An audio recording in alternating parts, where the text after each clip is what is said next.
Hey, John here from JON'S Do Yourself. A friend of mine has a son in the Army and she wanted me to build a display for his knife that he was awarded. She told me what she had in mind, but said I could be a little creative. So here's what I came up with. Starting with a 10 by 14 square and a piece of oak flooring, I trimmed off the tongue and groove of the flooring. I took the 10 by 14 square and laid the knife on it. I did not want the knife to look small on the display, so yours should be cut according to your knife's size.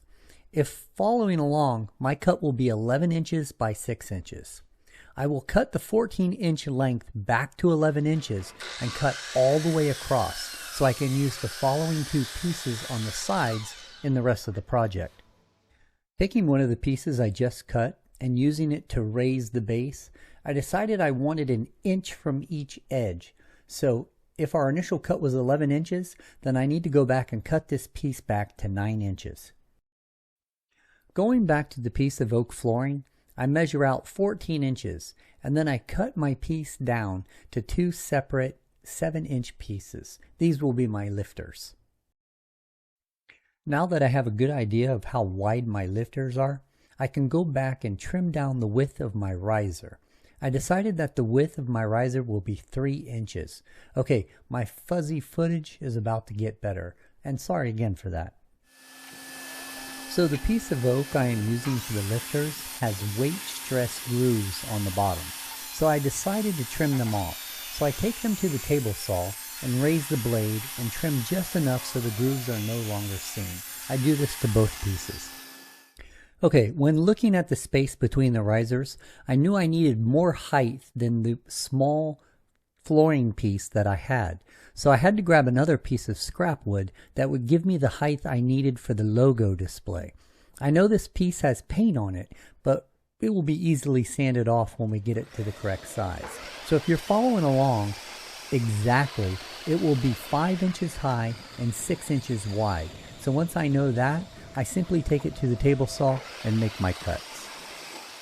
So now I need to get the exact width of the knife handle so it would rest on the top of the stands without moving. I grab my digital calipers and measure the width. From there, I will find a corresponding hole saw that will allow me to cut a circle in the end of the knife lifters for a proper fit. So with the correct hole saw blade, I drill out the end of my lifter. Remember, you are only cutting a half circle here, so make sure you align it the halfway mark, not all the way.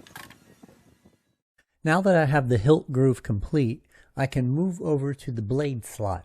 I take some scrap wood and raise the knife until the hilt is firmly in the slot while lying flat, and then I mark the corresponding side with a pencil to show where the blade of the knife will sit. Now with a jigsaw or a bandsaw, cut out your mark. Try and keep it as very tight. Make it a tight V that will allow the blade to be pinched when it is slid in. This will allow it not to move once it's slid into the groove. If your blade is going to be engraved, then you can add a slight angle to your V-cut. Here I will add a very slight angle to it so the blade is not perfectly up and down, but has a slight inclination to the face in case anything is ever etched onto the blade and they would like it very visible. Next we will need to start giving the pieces some flair. First I will start by rounding all the corners. I will do this to the base, the risers, and the stands. Of course not to the back display as it will need to remain square.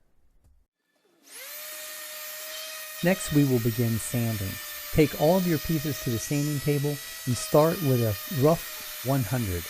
Then, after you get all the pieces done, do a 220 and again repeat with a 320. Finish up with a 400 to make it as glass-like as possible. You get the idea, you don't need to watch me sand.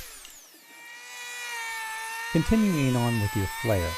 First, take the base and choose which side is the prettiest. Put your chosen side face down and with a round over bit, route a small lip around the base. Then continue on with the riser. These two layers will have a nice routed face. Remember to choose the best looking side or grain and then go face down so your bit has those sides showing. You can easily do this next step by hand, but since I have my CNC table out, I will just add a few coin slots and have the CNC cut them out. Using a 1/4 inch bit and going a 1/4 inch deep, I cut 3 slots in the face of the baseboard. 3 will be plenty as to not go too close to the riser and will allow the coins to lean back at that perfect angle. Not sure any time is saved by using a CNC, because I am almost sure I could have done these by hand with a guide on my hand router and been complete quicker. After all your coin grooves are cut, take a small piece of sandpaper and bend it in half and sand down all the sharp edges of the coin slots. Going back to the display piece, I burned the Army logo and the recipient's name into the display board. At this point, we can begin to put the pieces together. Grab a flat edge, here I will use a speed square, and then place a bead of wood glue on each end of your display piece. Take the knife risers and align them with the bottom of your display board. Use your speed square or straight edge to make sure that they are flush.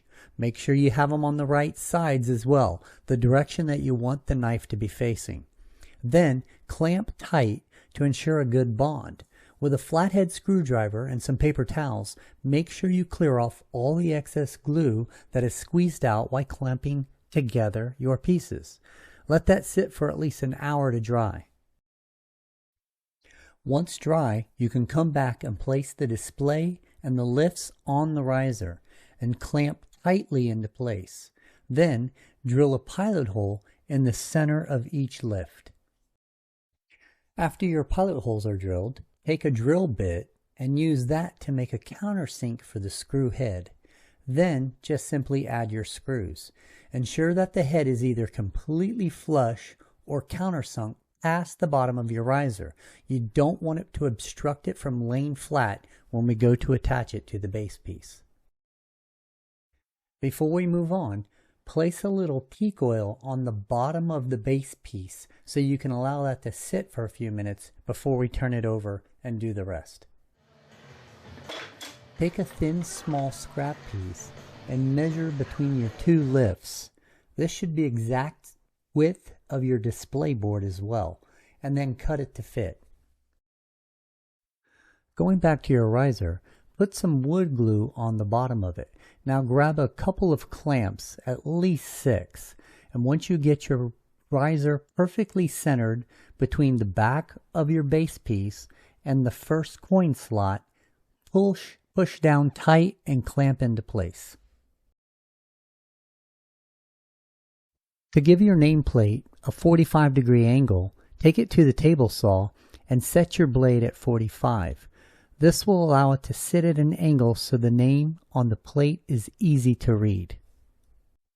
What I'm doing here with the extra piece is I'm allowing a little bit more space between the saw blade and my hands, so I add an extra board. Also, you want to be on the back side to where you're using the saw blade facing away from you on the angle. You don't want it facing towards your fingers. On this next step, you can glue on letters or even paint this on, but I'm just going to use the CNC and burn in the recipient's name.